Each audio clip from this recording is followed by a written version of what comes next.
함께 만드는 언론 미디어 협동조합.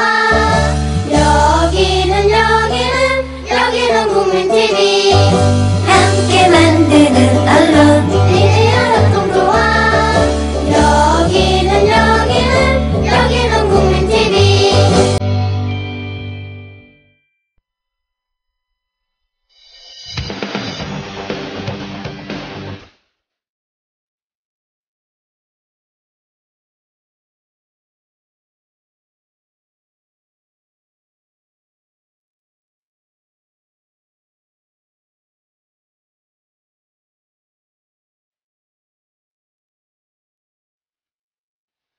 최동의 스포츠당.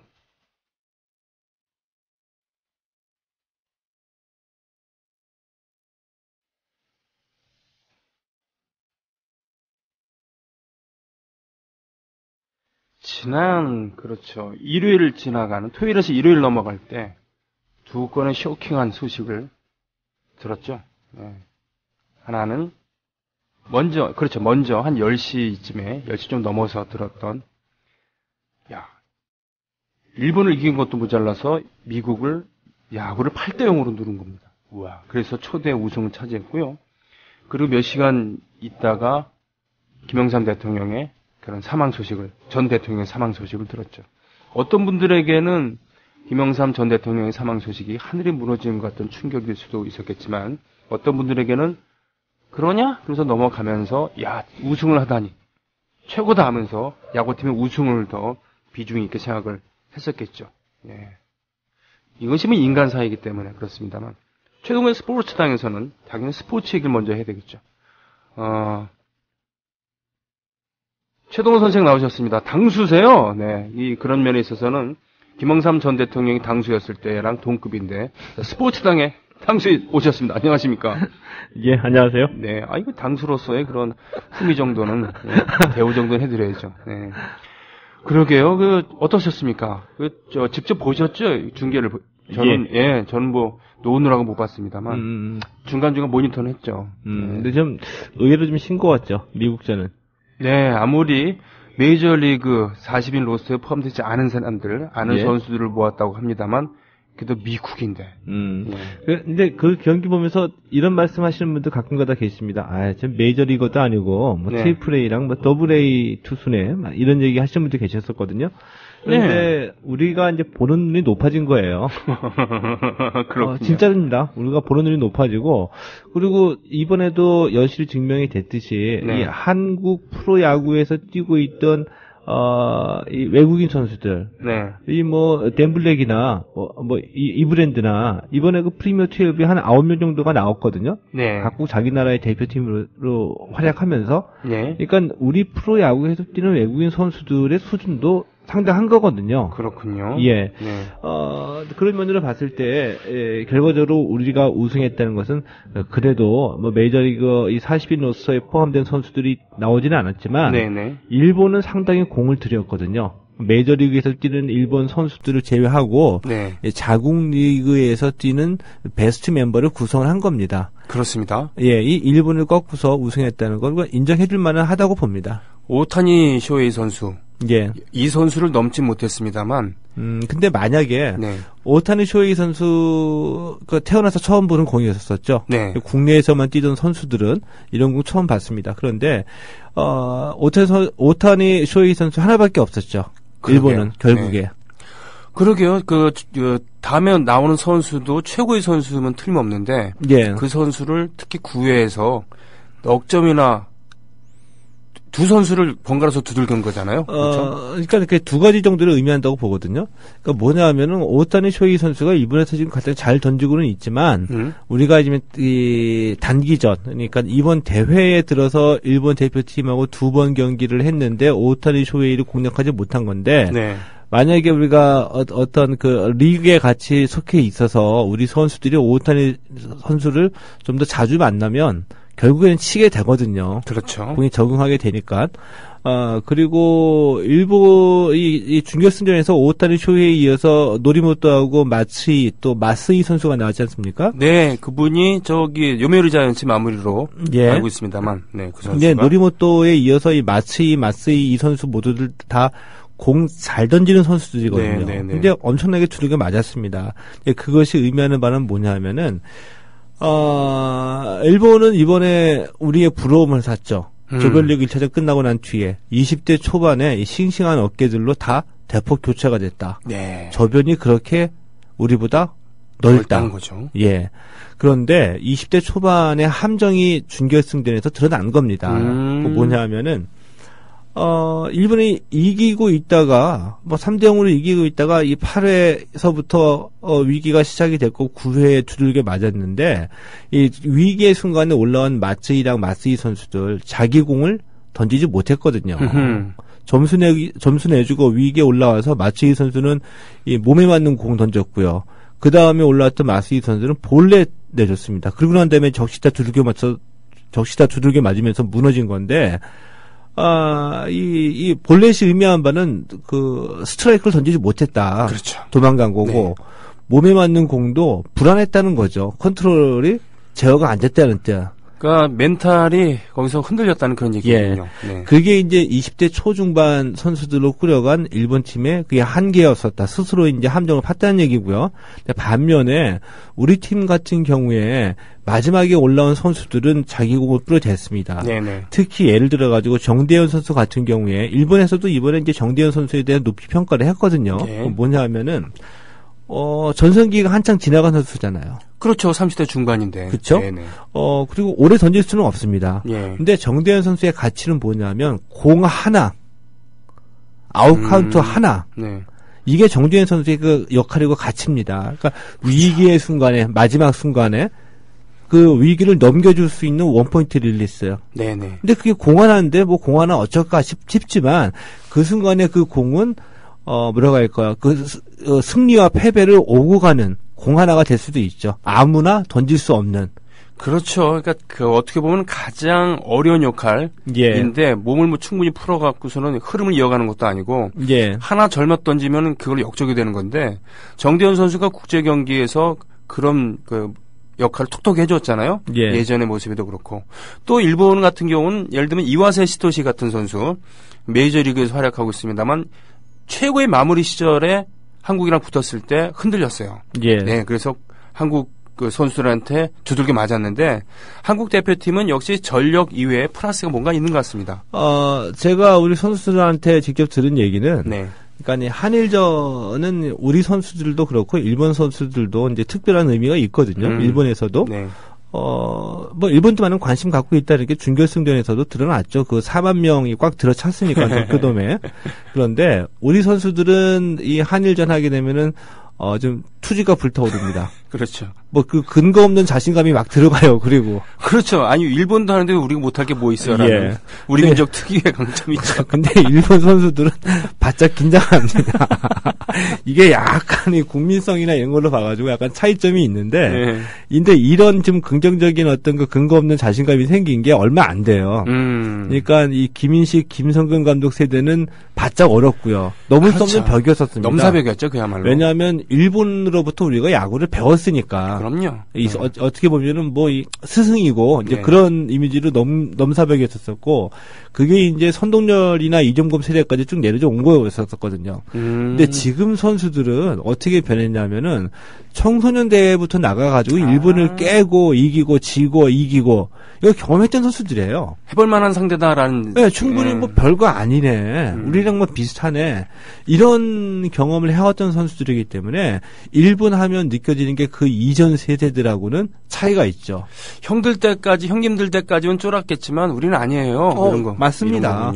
거기면서 이제 일본이니까 이겨야지 된다. 이런 그 위로부터 전해진 이런 어떤 그 정서가 있기 때문에 이제 근거 없는 자신감이 팍팍팍팍 들어가게 되는 거죠. 네, 그 안경현 해설위원이 끝날 때까지는 끝난 게 아니다라고 하는 요기베라의 명언 얘기해줬고 이승엽 선수는 정말 자랑스러워하면서 자기도 지금 아직 선수지만 네 플레이할 때와는 다른 그런 감격, 예. 대견함 이런 걸 느꼈다고 하는데 하여튼 우승은 우승대로 뭐 충분히 뭐 즐겨도 될 것 같습니다.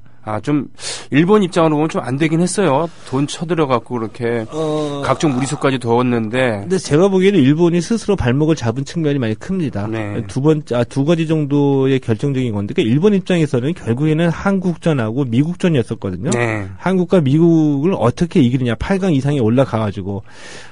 그래서 뭐 오타니 쇼헤이도 1차전 때 우리한테 선발로 내보내고, 그러고 난 다음에 2, 3, 4, 5차전 안 내보냈어요. 그렇죠. 8강, 우리하고 경기인이 내보낸 건데, 일본도 준비를 했다는 건데, 네.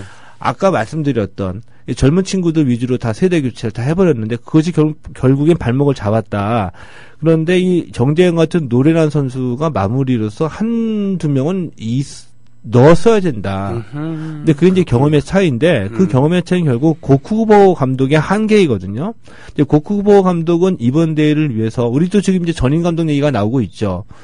전임 감독 얘기가 나오고 있는데 고쿠보 감독은 전임 감독으로 2013년에 선임이 됐습니다.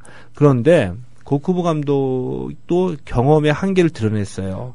전임이긴 하지만 감독으로서는 젊은 뭐 이승엽 선수랑 같이 뛰었던 그 선수잖아요.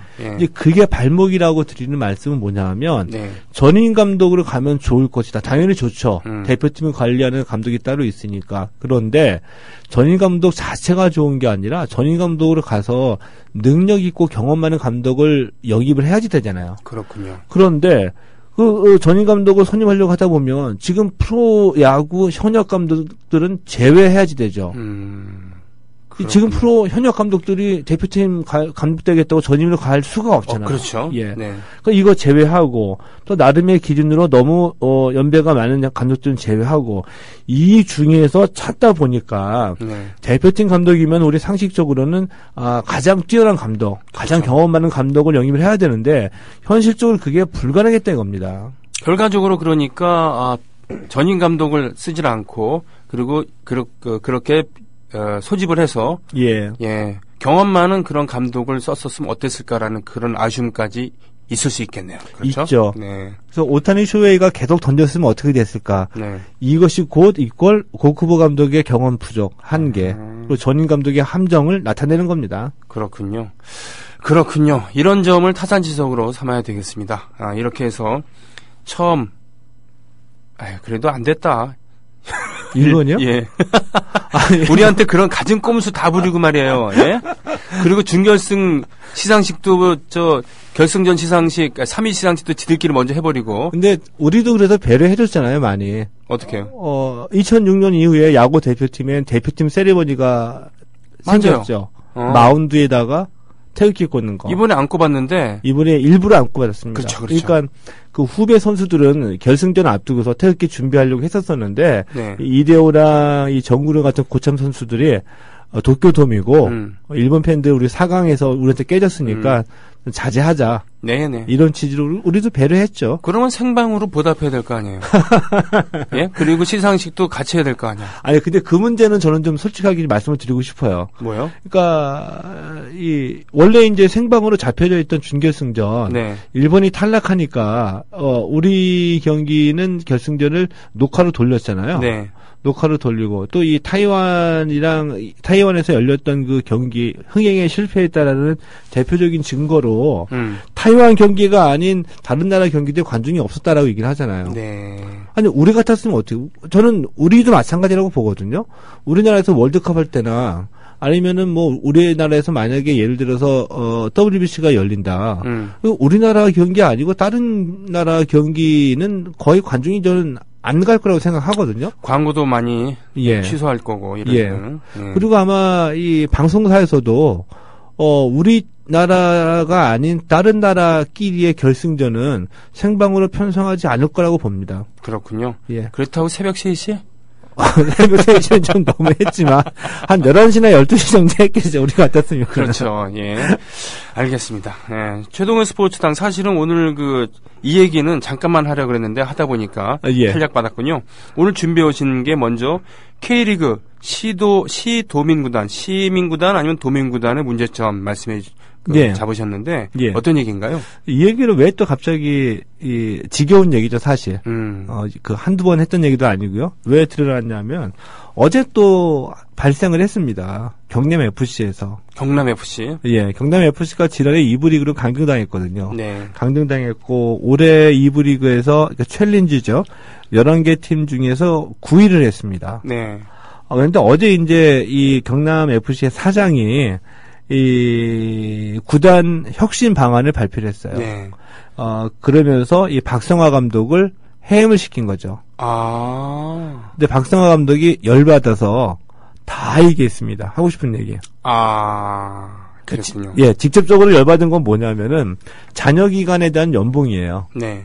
그러니까 프로에서 일반적으로 계약 기간이 뭐 2년에서 4년 정도 계약을 맺잖아요, 감독이. 네. 보통은 다 평균은 3년이죠. 근데 계약 기간 내에 구단에 의해서 일방적으로 해임당할 경우에 잔여 기간 연봉은 다 지급을 하거든요. 그렇죠. 예. 근데 박상화 감독은 이렇게 얘기했어요. 구단이 불러서 잔여 기간 연봉에 대해서 합의를 해가지고 문서를 작성했다. 그러니까 나름대로 어떤 뭐 계약서나 약정서를 쓴 거겠죠. 네. 근데 구단이 어느 날 그 문서를 달라고 해서 줬는데 그리고 감감무소식이더니 어느 날 갑자기 해임했다. 이 얘기는 무슨 뜻이냐? 구단에서 그 잔여 기간 연봉을 주지 않으려고 꼼수를 부렸다는 얘기죠. 그거에 이제 박상화 감독도 발끈해가지고 끝까지 한번 해보겠다 이런 주장했었거든요. 참 치사하네요. 치사하죠, 네. 진짜. 네. 이제 그러면서 박상화 감독이 이제 열받아가지고 그동안에 있었던 일을 하나씩 둘씩 털어놓은 겁니다. 그 중에 아주 이제 그 웃기는 일이 있습니다. 그 박상화 감독의 얘기대로 한다면은 구단 운영이 정상적이지 않았다는 얘기거든요. 네. 뭐냐면 대표적으로 이 경남FC의 스토야노비치라는 선수가 있습니다. 외국인 선수. 무슨 비치라고 한다면 보스니아에서 보스니아 리그 득점 1위를 달렸던 선수입니다. 그렇군요. 이 선수가 올해 올 시즌에 9골을 기록했어요. 네. 근데 9골 기록하니까 구단에서 문자가 왔습니다. 스토야노비치 출전시키지 말아라. 뭔지 알겠어요. 그러니까 감이 잡히죠. 인센티브 안 주려고. 맞습니다. 야, 이런 그 인센티브가 10골 넣으면 5천만 원이 약정이 돼 있었대요. 그 5천만 원 주지 않으려고 자기 팀에서 잘하는 외국인 선수 출전시키지 말으라고 문자가 온 겁니다. 이게 프로의 자세가 맞습니까? 저도 그 얘기 하고 싶습니다. 이게 무슨. 이 얘기는 저기 80년대 장명부 때 있었던 사건 말고 그 이후로 처음 듣습니다. 그래요. 장명부 선수 인센티브 안 주려고 예. 구단에서 못된 짓 하고 예. 거기에 맞간 장명부 선수. 그 다음에 퇴업해가지고 퇴업 논란이 있었었죠. 네네네. 여기에다가 10월서부터는 갑자기 승리수당을 지급을 안 하고 9월서부터는 그 예산 아낀다고 원정 경기 갈 때 구단 직원이 한 명도 따라가지 않았대요. 네. 이 구단 직원이 안 따라가면은 선수들끼리 자기네들이 이제 원정 경기 숙박, 교통 뭐 다 스스로 알아서 해야지 되잖아요. 네. 이거는 중학교, 고등학교 팀입니다. 그렇죠. 무슨 전국체전에 여간빵 전전하는 그런 예. 중학교, 고등학교, 중딩, 고딩 팀도 아니고. 예, 이런 거 다 폭로를 했죠. 근데 그동안 이렇게 운영이 되어 온 겁니다. 아이고. 그동안 꾹꾹 참았는데. 예. 막판에 인간적인 이런 모멸감까지. 예. 그 매너를 지키지 않은 구단에 대해서 그렇죠. 그 도에 대해서 예. 지금 도를 지났다고 생각하고 예. 폭로를 한 거군요. 예를 들어 가지고 우리가 반대로 네. 뭐 이 박성화 감독뿐만이 아니라 대부분의 사람들이 다 그렇죠. 함께 일하다가 네. 회사가 망해서 돈이 없어졌어요. 근데 어쩔 수 없는 상황이에요. 근데 사장이 줘야 될 월급이 있는데 월급이 없으니까 그냥 어느 날 저녁 먹으면서 그동안 고생했고 진심으로 고맙다. 근데 미안하게 됐다. 어떻게 내가 노력해서 형편 좋아지면 널 꼭 잊지 않고 내 찾아가서 갚을게. 이렇게 얘기하는 거하고 그냥 뭐 내 꼭 줄게. 약속할게. 계약서 써. 했다가 어느 날 갑자기 계약서 달라고 했다가 자기가 그거 보관해놓고서는 모른 척 전문용어로 쌩 까버리는 거하고 이게 말이 같습니까? 그러게 말입니다. 그렇죠? 예. 근데 이 문제뿐만이 아니라 이러다 보니까 이 경남FC가 성적도 안 좋았죠. 2부 리그에서도 11개 팀 가운데 9개 팀이었었는데 전임 사장, 네. 안모 사장 예. 인천 유나이티드에서도 사장으로 재직했기 때문에, 이거 다 이미 안정복 사장이? 예, 맞습니다. 예. 다 이미 다 알려진 안정복 사장. 네네. 이 검찰 수사를 받고 있죠. 아, 그렇군요.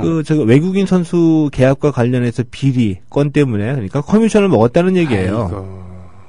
이것 때문에 이제 현재 검찰 수사를 받고 있는데, 검찰이 이 건 가지고 수사를 하는 와중에 또 다른 사실이 발각된 겁니다. 네. 안정복 사장 시절에 경남 FC가 이 프로축구 심판들한테 거액의 로비를 했다. 네. 그래가지고 실제로 심판 2명이 구속이 됐습니다. 아이고, 이런 일까지 터지니까 경남 FC 팀 자체가 완전히 엉망진창이죠. 그렇군요. 그럼 이런 것은 예를 들면은 보통 스폰서십이 있는 그런 기업에서 운영하는 그런 구단에서는 있을 수 없는 시도 이런 도민구단이기 때문에 거기서 하나의 전제는 제가 바꾸고 싶습니다. 다른 기업에서는 있을 수 없는.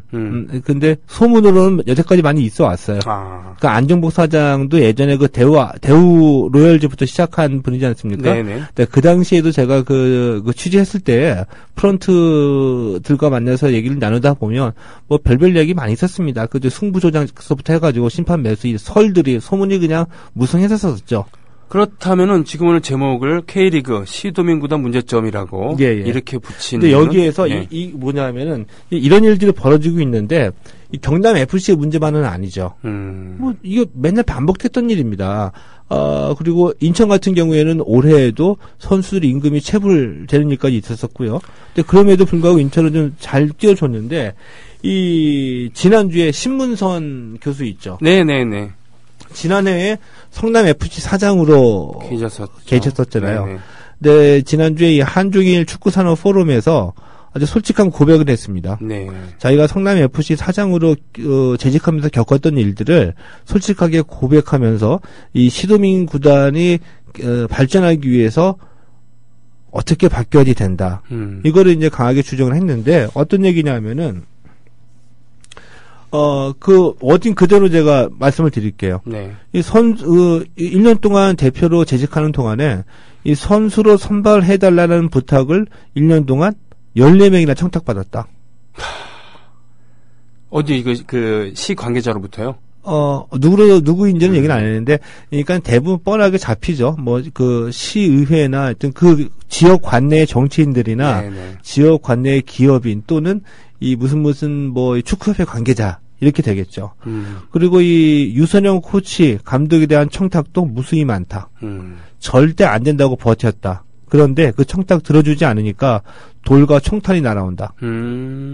보복이 들어온다는 얘기다. 이런 상황이 시민구단을 어렵게 만들고 있다. 그러니까 이 스포츠가 아닌 정치적인 이유로 정치적인 논리로 공격을 한다는. 그렇죠. 너 내 말 안 들었어? 화 붙고 보자. 이런 거. 그나마 이 성남 FC는 성남시에서 인수를 한 거잖아요. 그 일화를. 네. 그래서 그나마 이 대표이사를 이 전문 경영인으로 뽑겠다라고 해서 신문선 교수가 사정으로 간 거였었거든요. 그렇죠. 네. 그리고 이제 또 많은 구단에서도 이제 이 통과 의뢰처럼 이 어려움을 겪다 보니까 이래서는 안 돼야 되겠다라고 해서 이 시장이 자신의 측근을 내려보내는 대신에 전문 경영인을 찾아가지고 영입하는 경우도 많이 있거든요. 네. 그러니까 안정복 사장도 그런 케이스로 가게 된 겁니다. 그랬군요. 근데 그런 분들이 가서 소신껏 일할 수 있는 환경을 만들어주지 못하는 거죠. 그렇군요. 알겠습니다. 예, K리그 시도민구단 이것 기업의 스폰서십을 받지 않는 지자체에서 한다는 거에서 의미가 있는 것이고 건전한 그런 발전을 위해서 적극 고무되고 찬양되었으면 좋겠습니다만 이런 문제점이 있다는 것 우리가 다시 한번 확인했습니다. 자, 다음 제목은 슈텔리케 2연패만 해도 비난한다라고 하는 말씀이신데.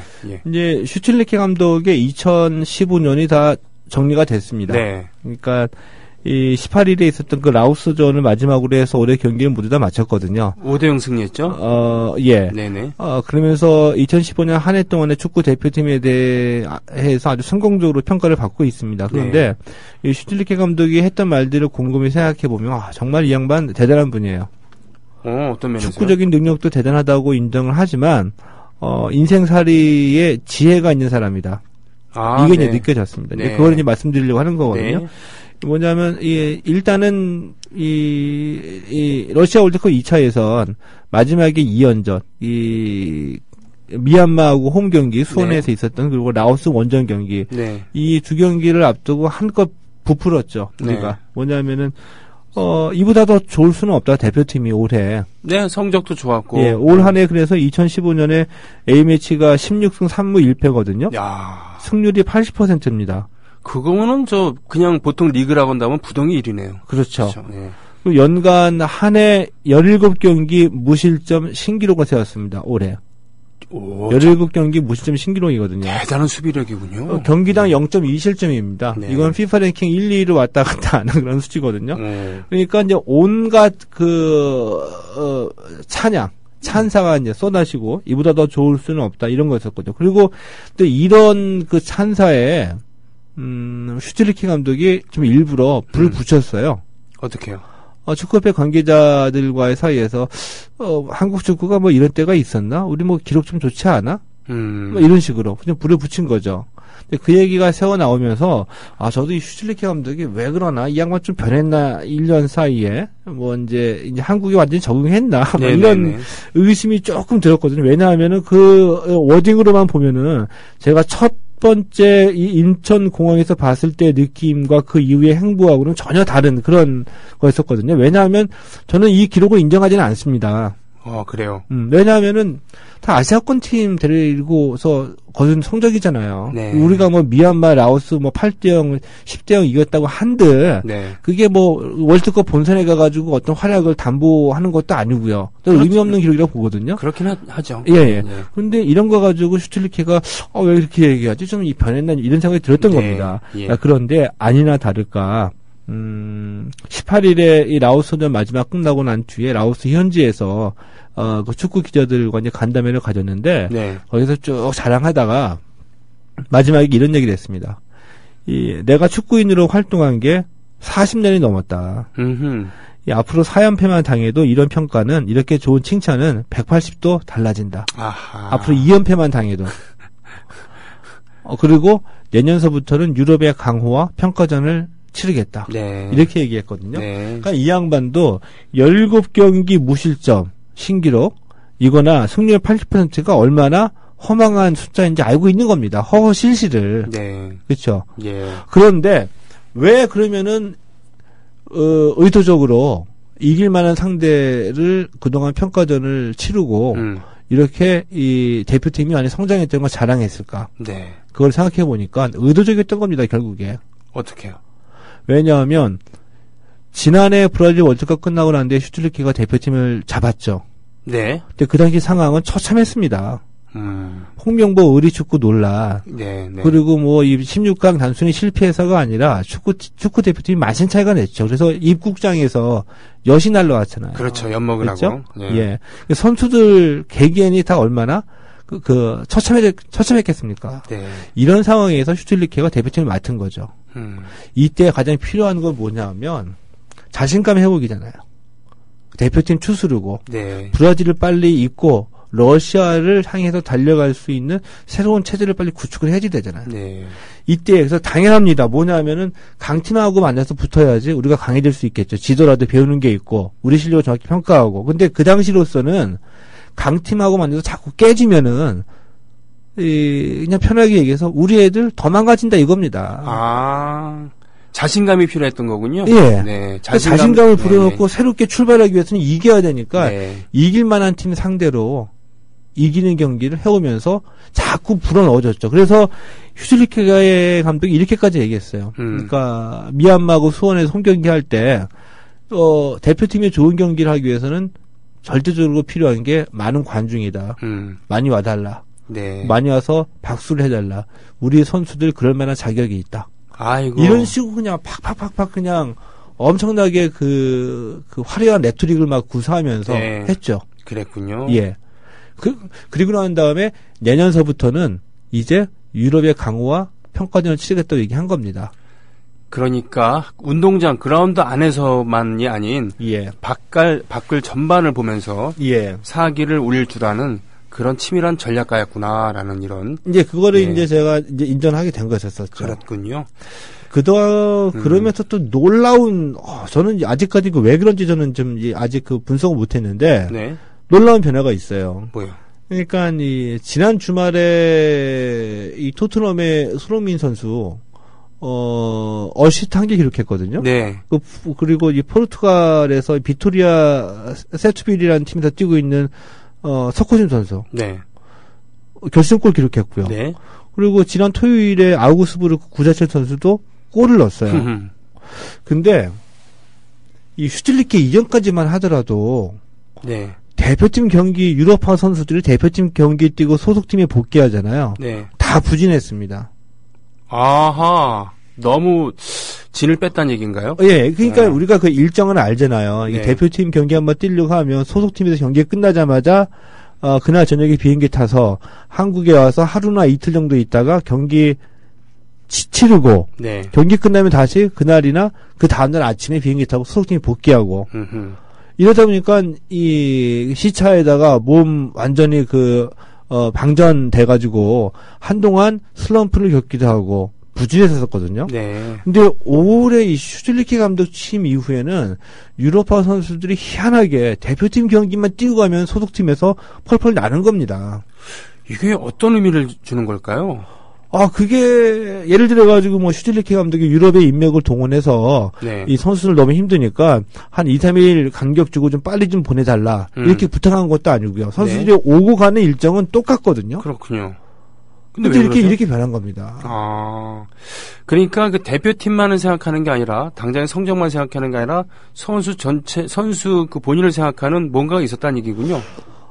예. 근데 그게 이제 뭔가가 일정상으로 보면은 체력적으로 어떻게 보완할 수 있는 뭐 특별한 비법은 나는 없을 거라고 보고요. 네. 근데 이렇게 달라졌다는 것은 자체가 네. 이 슈틸리케 감독이 맨 처음에 얘기했던 이국장에서 한국의 첫 모습을 드러냈을 때 이 선수들의 영혼을 울리는 감독이 되고 싶다. 이런 말처럼 선수들의 어떤 뭐 자세나 마음가짐 이런 거에 대해서 어떤 그 많은 그 좀 선한 영향력을 준 것이 아닌가 이런 생각이 들 정도고요. 확실하게 그러니까 여기서 대표팀 소집돼서 뛰고 가면은 뭔가 소진된다는 느낌이 아니라 뭔가 좀 신이 나고 좀 더 자신감이 붙은 모습으로 소속팀에 돌아간다는 그런 얘기군요. 예. 네. 그게 유럽파 선수들은 그렇게 됐고요. 네. 이 K리그에서 발탁했던 이 전북의 이재성이나 네. 수원의 권창훈 선수 있죠. 네. 이 선수들은 이 대표팀의 슈틸리케 감독이 이제 처음으로 불러드렸거든요. 네. 대표팀 경기 뛰고 난 다음에 어떤 평가를 들었냐면 제가 보기도 물론 그렇습니다만은 한 차원 달라졌습니다. 그랬군요. 예. 홍명보호 이후에 참 감독 선정에 난항을 겪었습니다만 지금까지는 상당히 성공적이었다. 그런 거에서는 이러저런 요인이 있는데 그 요인을 오늘 몇 가지 말씀을 해주셨어요. 예. 알겠습니다. 그런 의미에서 당분간 걱정 안 해도 될까요? 걱정 말아요 그대를 듣고 오겠습니다. 일부 로니님의 신청곡이었어요.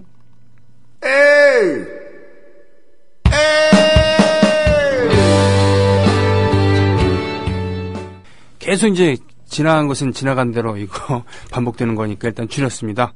낭만고양이님, 스포츠 얘기가 재미져요. 감사해요. 그렇고요. 오케마리님께서는 두 가지를 프로축구 역사상 최고 스캔들 아닌가 싶은데요. 심판 매수라니. 구단 해체할 사안 같다고. 안 사장 문제가 많다고. 오케마리님 또 올해는 슈틸리케로 시작해서 김인식으로 끝났네요. 어떤 분이 제대로 추락시켰던 국대 축구 이상을 슈틸리케가 캐리하면서 올해를 시작하더니 아시안컵 준우승. 온갖 스캔들로 흥행에 빨간불이 들어온 크보?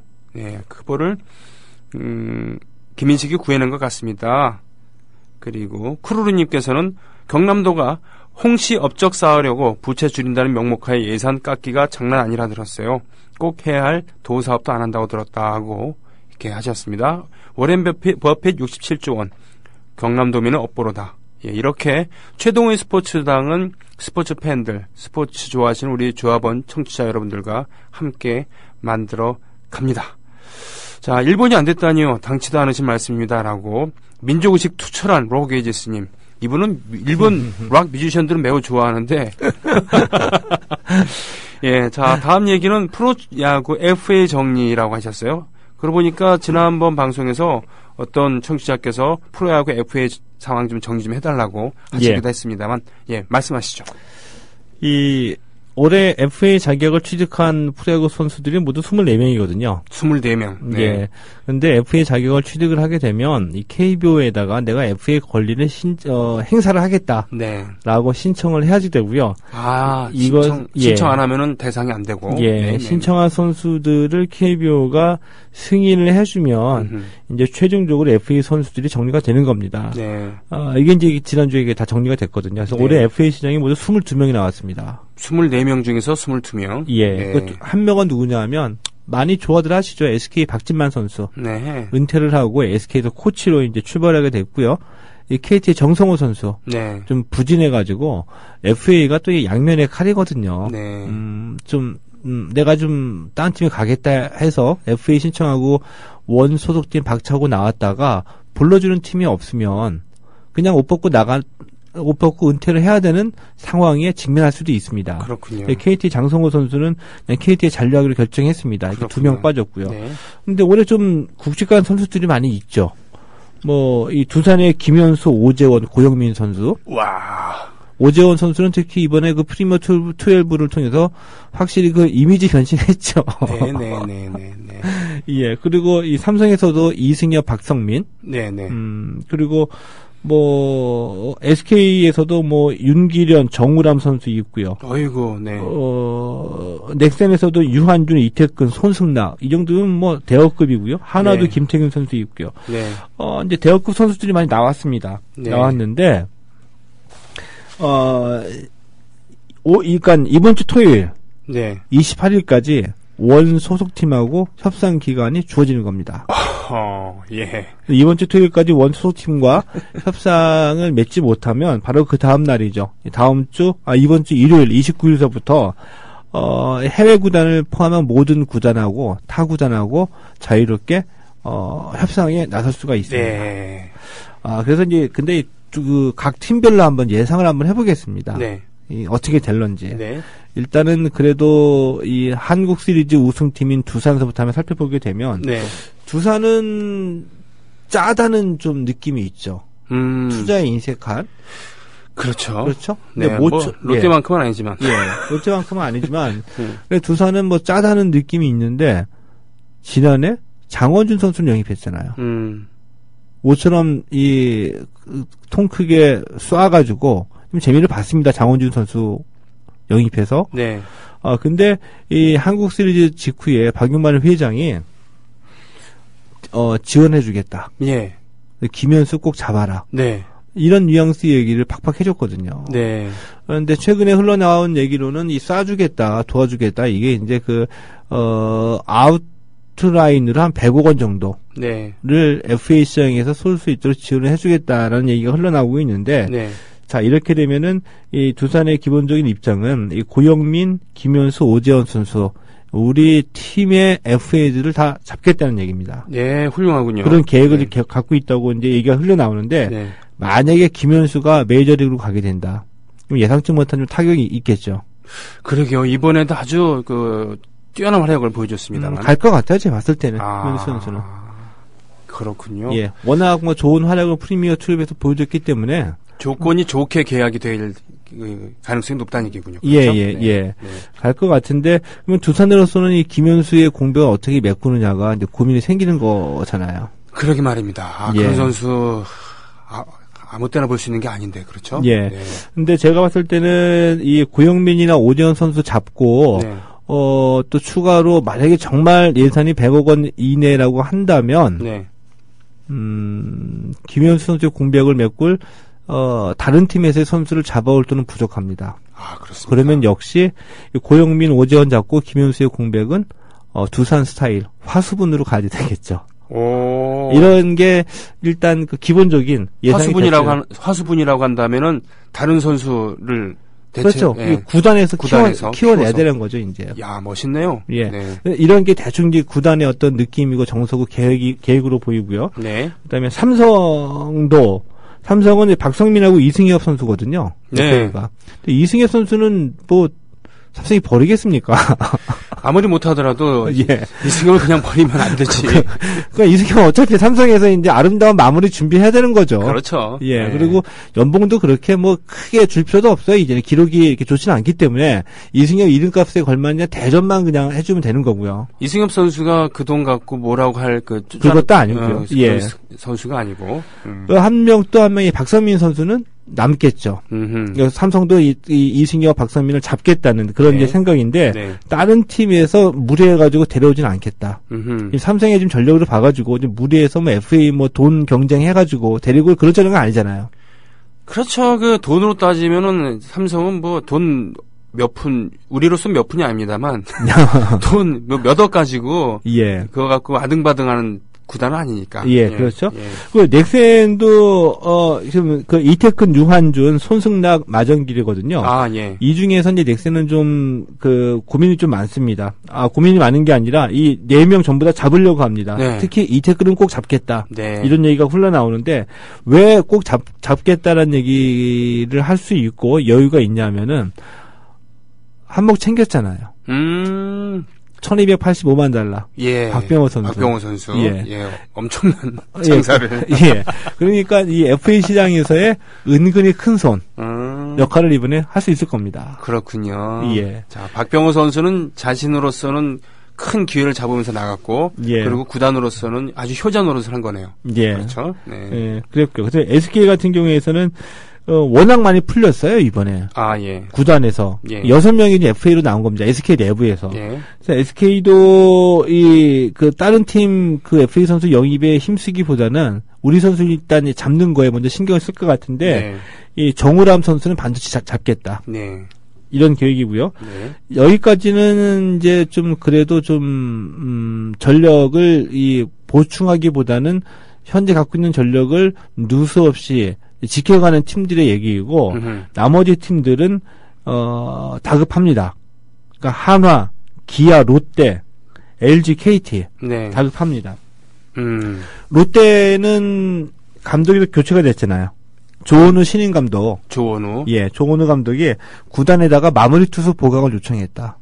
잔뜩 웅크린 그런 타격폼으로 기억되고 있었던 예. 조원우 선수 시절에. 예. 그러니까 그러니까 올해 시즌에 롯데가 가장 문제로 지적받았던 게, 네. 이 마운드 운영이 완전 그 고교야구 스타일이었다. 네. 이런 지적을 받았었잖아요. 네. 그러니까 전문가를 통해 가지고 롯데 마운드의 가장 고질병 중에 하나, 지금 그 마무리 투수 보강을 요청했다. 이렇게 얘기를 해서 이제 롯데도 아마 들어줄 것 같아요.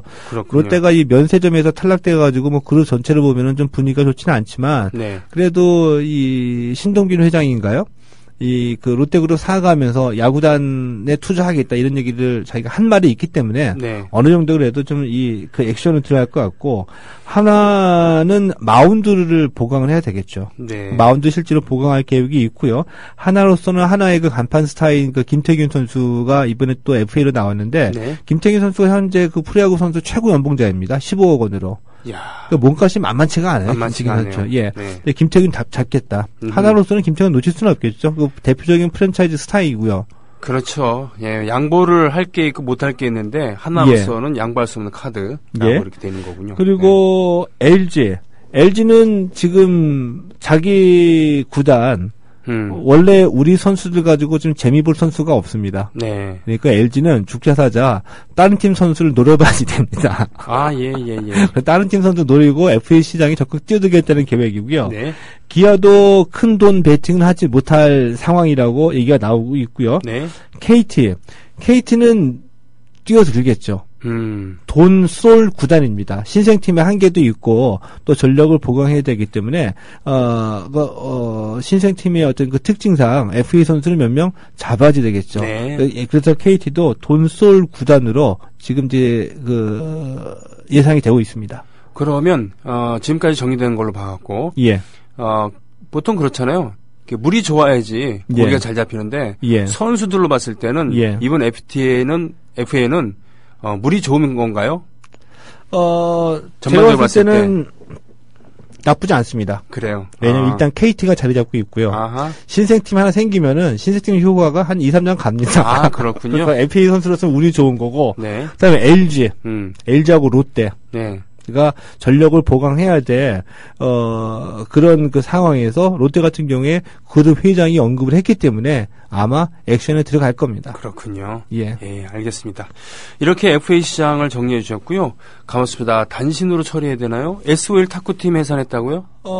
예. 뭐 간단하게 말씀드리죠. 예. 이 SOL이 어제 남자 탁구팀을 내년 3월까지만 운영하겠다. 네. 남자 탁구팀 해체하겠다는 얘기를 했거든요. 네. SOL 남자 탁구팀이 해체가 되면 이 남자 탁구팀이 삼성생명하고 KDB 대우증권 그리고 이 KGC 인삼공사 네. 세 팀만 남게 됩니다. 그렇군요. 세 팀 가지고 뭐 어떻게 할 수 있을지 하여튼 걱정스럽기도 한데 올해 초에 이미 삼성중공업이 럭비팀을 해체했거든요. 네. 근데 삼성중공업 럭비팀은 조금만 기억을 되돌려 보시면은 아시안 게임에서 우리가 메달 따내면서 굉장히 그 CF 소재로도 활용이 됐고 네네. 한때 굉장한 관심을 모았던 팀입니다. 그렇죠. 강자인 일본을 꺾고. 예. 근데 이 럭비에서 삼성중공업이 해체가 되면서 럭비는 이 포스코 건설하고 한국전력 단 두 팀만 있습니다. 그렇군요. 럭비는 정말 우리나라에서 정말 힘들군요. 예. 근데 이 두 팀뿐만이 아니라 이 올해 최근 한 4, 5년 동안에 비인기 종목이 한 40개 넘게 다 해체가 됐어요. 그랬군요. 예.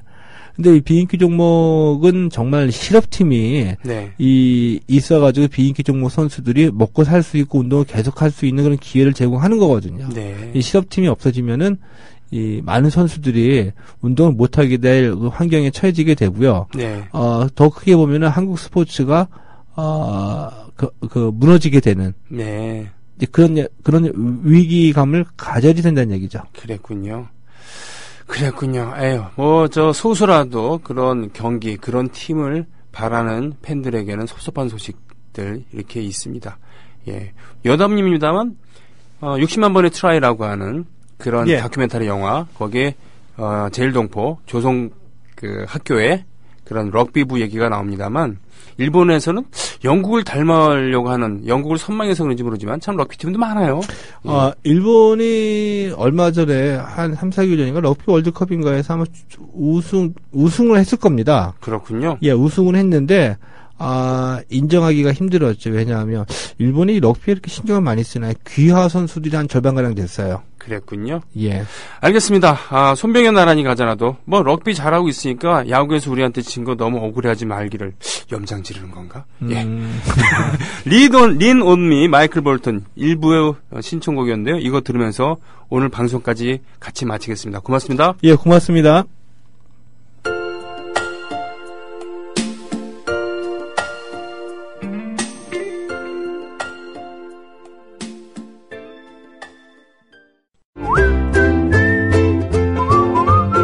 라디오 팟캐스트 응원하는 가장 쉬운 방법 아시나요?